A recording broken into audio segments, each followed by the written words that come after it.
Could your child get mercury poisoning from tuna fish? Find out next on Keeping Kids Healthy.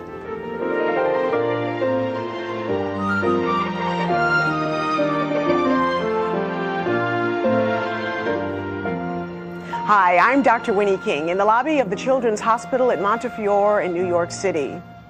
Now, you may not be aware of it, but the experts say that the toxins in our everyday surroundings, toxins like mercury, lead, and pesticides, have become so widespread and pervasive that they have begun to harm our children. But the damage is often silent. We see the results, but we have no idea where they came from. Once in a while, though, we can see the damage happening right before our eyes, sometimes from something as commonplace as a can of tuna. Jim Bunn has the story.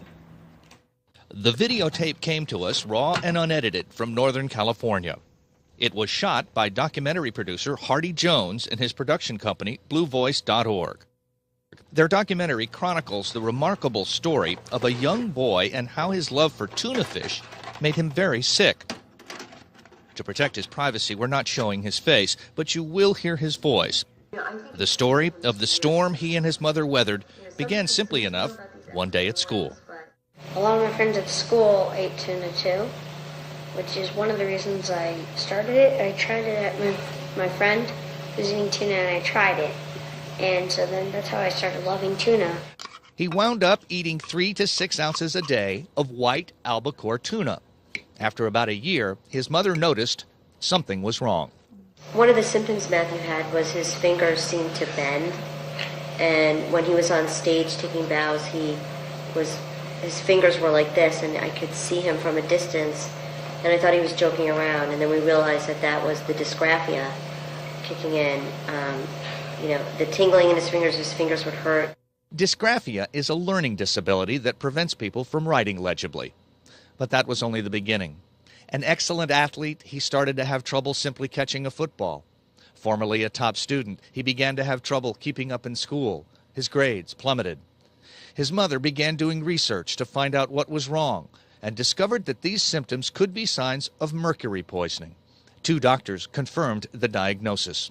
This young boy's daily consumption of 3 to 6 ounces of canned white albacore tuna was more than 6 times the maximum safety level that the FDA sets for a child because of growing concerns about mercury poisoning. Some people seem to know about these FDA warnings, but we consider ourselves a pretty well-educated family, and we read the paper and we stay up on things, and we were pretty unaware. And then we got the test facts to the pediatrician, and she saw he was 12.5 times the FDA safety level, which we didn't know anything about an FDA safety level. And you mean the level that was detected in his blood? Blood and hair. And hair was 12.5 times the so-called safe level. Right. We just stopped eating all seafoods, not just tuna. I just switched, instead of my tuna sandwich every day, I would take a turkey sandwich. The change in diet worked, but it took time. 2 years later, his symptoms were virtually gone. He recovered his athletic skills, and his handwriting returned to normal. We see a big change. His attitude towards school is really wonderful. He wants to be a great student. He's sitting in the front of the class now. He's focusing. He's writing papers on his own and then gets an A on them.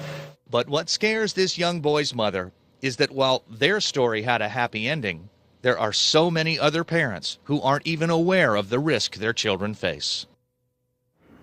That's really disturbing, but the good news is that if we educate ourselves about these problems, we can protect our children.